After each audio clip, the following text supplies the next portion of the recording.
নমস্কার বন্ধুরা, কেমন আছো তোমরা সবাই? সিংহরাজ স্কুলে তোমাদেরকে স্বাগত জানাই। আজ তোমাদের সাথে আবারও একটা ছোট্ট মিনি ব্লগ শেয়ার করি।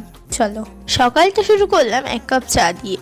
আর এইদিকে দেখো, ঠান্ডার কারণে এরা একদম গুটিসুটি মেরে বসে আছে। আমাদের এখানে একটু বেশিই ঠান্ডা পড়েছে। তাড়াতাড়ি চাটা শেষ করে তোমাদের সাথে একটা জায়গায় যাব।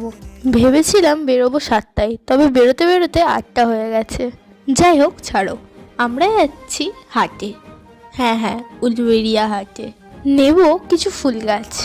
এত রকম ফুল গাছের মাঝে 2 থেকে 3টে বেছে নেওয়া খুবই কঠিন কাজ আমার কাছে। মন বলছিল সবগুলোকে নিয়ে চলে আসি। আর এদিকে দেখো, মোরগ ফুল গাছ আর কিছু ইনডোর প্ল্যান্ট আছে। এগুলো দেখতে বেশ সুন্দর। ওই ক্যাকটাসগুলো তো আরও বেশি। তবে আজ এসেছি জবা ফুল কিনতে। দেখো এই ফুলটা কতটা সুন্দর, পুরো আমার হাতের মতন বড়। আর এইদিকে দেখো কত মিষ্টি মিষ্টি ভ্যারাইটির আছে।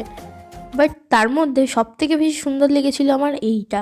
তবে এটা সেল হয়ে গেছে। আরও একটা ভালো লেগেছিল, সেটা হচ্ছে এইটা। আর এখানে ছিল পত্তলিকা গাছ। এটাও দেখতে খুবই সুন্দর লাগছিল। এই নয়নতারা ভ্যারাইটিটার দাম বেশির জন্য আর নিতে পারলাম না। কি নিয়েছি তোমাদেরকে বাড়িতে গিয়ে দেখাবো। তারপর আমরা এসেছিলাম একটা মিষ্টির দোকানে। আর এই যে নিয়েছিলাম রসগোল্লা আর বাড়ির জন্য কিছু মিষ্টি। এই যে নিয়েছিলাম এই হলুদ রঙের জবাটা, তার সাথে কিছু পত্তলিকা, আর এদিকে কিউট কিউট মিনি মিনি গাঁদা গাছ। এরপর খাবারটা খেয়ে নিয়ে আমি গাছগুলোকে লাগিয়ে দেবো।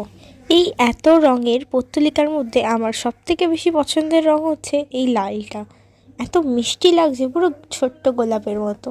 গাছ লাগাতে এসে এই যে আমার হাতটা একটু কেটে গেছে।